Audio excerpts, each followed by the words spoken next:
Today is the deadline, the day the U.S. Treasury Secretary said the federal government would have run out of money to pay its bills. But lawmakers reached a deal on the debt ceiling late last week that suspends it until 2025. It was sitting at $31.4 trillion.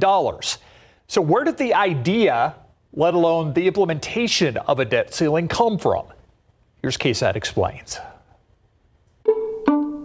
It doesn't sound like a complicated question. What's the debt limit?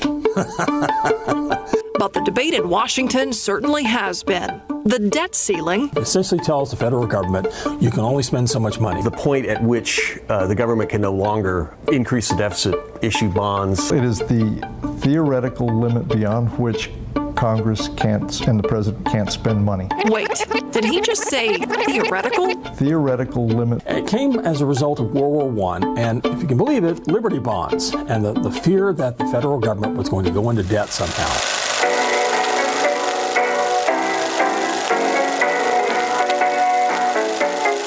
The U.S. federal government created the debt ceiling as a way to pay for U.S. involvement in that war, and it's been around ever since.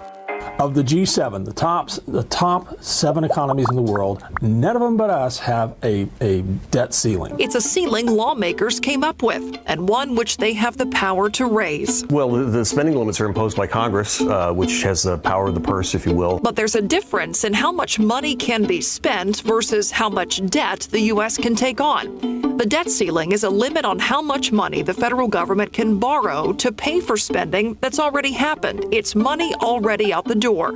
The debt ceiling is not necessarily a cap on spending. How much money can be spent, or rather is earmarked to be spent, and on what, takes shape in the annual federal budget. Discussion with regard to debt limits versus the budget should be decoupled. Which has helped contribute to the argument, why have a debt ceiling? There's a fear that, if we got rid of it, we'd have just profligacy in spending. We already have profligacy in spending. Debt ceiling or no debt ceiling, debt limits or no debt limits, spending limits, which we used to have, by the way, at one point in the 1980s under what was called Graham-Rudman-Hollings. That one went away in the 1990s. And so there's not like we have these spending limits that are in place. The reality is we do have a debt ceiling, and Congress has raised, extended, or revised it 78 times since 1960. In case you're curious, that's 49 times under Republican presidents and 29 times under Democratic presidents. Changing the debt ceiling is one thing, but surpassing it is another. Government shutdowns have become somewhat common over the years, and that's what some people might think of when hearing lawmakers warn of debt ceiling repercussions. But they're not the same. Here's why. The U.S. government must have its annual budget in place by September 30th every year. If they don't, the government can keep operating at about 95% of current spending. Or you end up with an impasse where for, say, a week or 10 days, they don't have that budget in place for the next year. There's not the money there. You start shutting down non-essential services in government. Busting through the debt ceiling is different. It means the U.S. would default on a payment. The effect would be immediate. There are 11 interest payments due starting May 30th through the end of June. And if any one of those gets missed, then Treasury bonds, bills, notes automatically get a one-notch downgrade. So it's no longer AAA, top rated. And that means the cost of borrowing goes up. That means the cost of borrowing money goes up for a house, for a loan. Now, if you're thinking, I've missed a debt payment every once in a while, well... And even if we miss one payment, we're looking at probably 500,000 jobs lost and millions if it goes on for any length of time.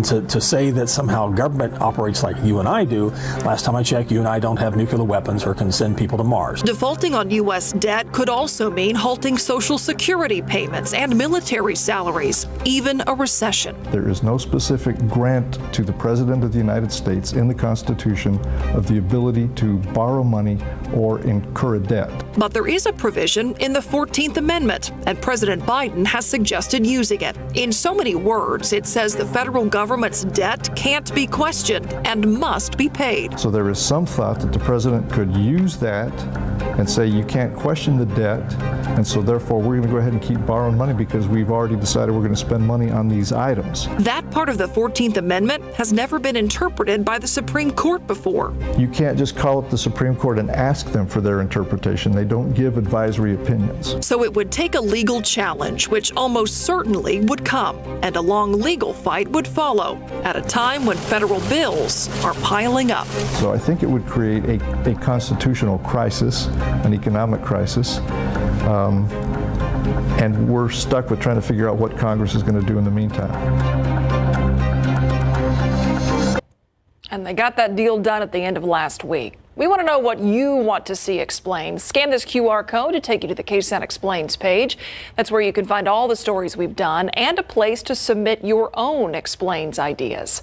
Keep up to date with all of San Antonio's top news, weather, and so much more by clicking the like and subscribe buttons below. And once again, thanks for watching KSAT.